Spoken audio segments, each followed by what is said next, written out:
Практики для расширения сознания – это методы, направленные на выход за пределы привычного восприятия, разрушение автоматических шаблонов мышления и получение более глубокого понимания себя и мира. Их можно разделить на несколько категорий, от мягких и безопасных до интенсивных и требующих осторожности. Медитативные и созерцательные практики. Работа с фокусом внимания. В медитации сфокусированного внимания способность многократно преодолевать отвлекающие факторы тренируется с помощью четко различимой и ощутимой физической опоры, например, дыхательных ощущений, как для опытных практикующих, так и для новичков. Процесс медитации. Первое. Закройте глаза, если объект дыхания, тело или мантра. Если объект визуальный, оставьте глаза открытыми, мягким взглядом смотря на него. Второе. Направьте внимание на выбранный объект, полностью погрузитесь в его восприятие. Третье. Наблюдайте, просто замечайте все, что происходит, ощущения, звуки, мысли, без оценки и анализа. Четвертое. Когда ум отвлекается, а он отвлечется, заметьте: ага, я начал думать о работе, вспомнил разговор. Это ключевой момент. Осознание отвлечения и есть медитация. Без осуждения. Не ругайте себя. Мысли — это нормально. Скажите себе: мысли пришли, сейчас вернусь к дыханию. Мягко верните фокус к объекту внимания. Это повторение и составляет тренировку. Важно! Не стремитесь к пустому уму. Цель не избавиться от мыслей, а замечать их и возвращаться к фокусу.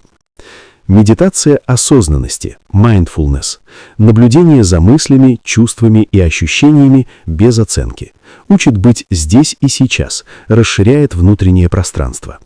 Випассана – более строгая техника инсайт-медитации, направленная на постижение непостоянной природы реальности. Дзадзен – сидячая медитация в дзен-буддизме, сосредоточение на дыхании или просто сидение без цели, позволяющее уму успокоиться и увидеть свою истинную природу. Созерцание – удерживание внимания на одном объекте, пламя свечи, мантре, концепции для углубления понимания и успокоения ума. Второе. Дыхательные практики, работа с энергией и состояниями. Пранаяма. Йогическое дыхание. Различные техники нади-шодхана, капалабхати для контроля жизненной энергии праны, очищения ума и подготовки к медитации. Холотропное дыхание, разработанное Станом Грофом, интенсивное связанное дыхание для доступа к необычным состояниям сознания, работы с травмой и трансперсональным опытом, требует опытного фасилитатора. Риберфёк, связанное дыхание, практика для высвобождения подавленных эмоций и переживания травматичного опыта, особенно рождения. Третье. Телесные и двигательные практики, расширение через тело. Йога, особенно кундалини и хатха, сочетание асан, дыхания и медитации для гармонизации тела и ума, пробуждения энергии. Цигун и тайцзикюань – древние китайские практики работы с энергией ци через плавные движения, дыхание и концентрацию. Экстатический танец – Five Rhythms, Movement Medicine – свободное движение без шаблонов, позволяющее выразить эмоции и выйти за пределы привычного «я». Ритмические практики – использование барабанов, танца, хорового пения для вхождения в трансовые объединяющие состояния. Четвертое. Психоделический и холотропный опыт, изменение нейрохимии мозга. Работа с психоделическими веществами, псилоцибином, ЛСД, аюаской, ДМТ и другими в рамках традиционных шаманских ритуалов под руководством шамана, современной психоделической терапии в легальных исследовательских или клинических условиях. Крайне важно, нелегальное и неподготовленное использование сопряжено с высокими рисками для психики и здоровья. Нефармакологические холотропные состояния достигаются через дыхание, музыку, сенсорную депривацию, флоутинг или длительные медитативные ретриты. Пятое. Интеллектуальные и творческие практики, расширение моделей мира. Изучение новых парадигм, философии, восточной и западной, квантовой физики, нейронауки, антропологии, понимание, как устроен мир и восприятие. Глубокий диалог, обсуждение фундаментальных тем с разными людьми, практика активного слушания. Чтение трансперсональной психологии, Кайгун, С. Гроф, К. Мюльбер. Творческое выражение, интуитивное рисование, автоматическое письмо, игра на музыкальных инструментах, импровизация позволяет обойти контроль логического ума.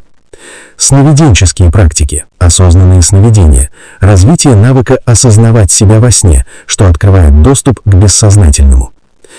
Критически важные принципы безопасности. Первое. Постепенность.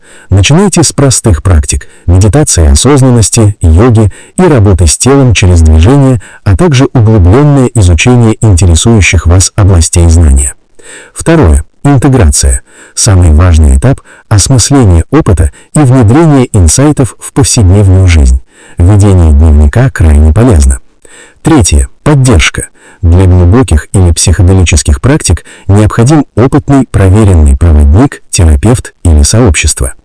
Четвертое. Здравомыслие. Людям с предрасположенностью к психическим расстройствам, шизофрении, биполярные расстройства, некоторые практики, особенно интенсивные дыхательные или психоделические, противопоказаны. Пятое. Намерение. Спросите себя, зачем вы хотите расширить сознание? Цели для кайфа или бегства от реальности часто ведут к тупику или срывам. Расширение сознания – это не одномоментное событие, а путь исследования внутренней и внешней реальности.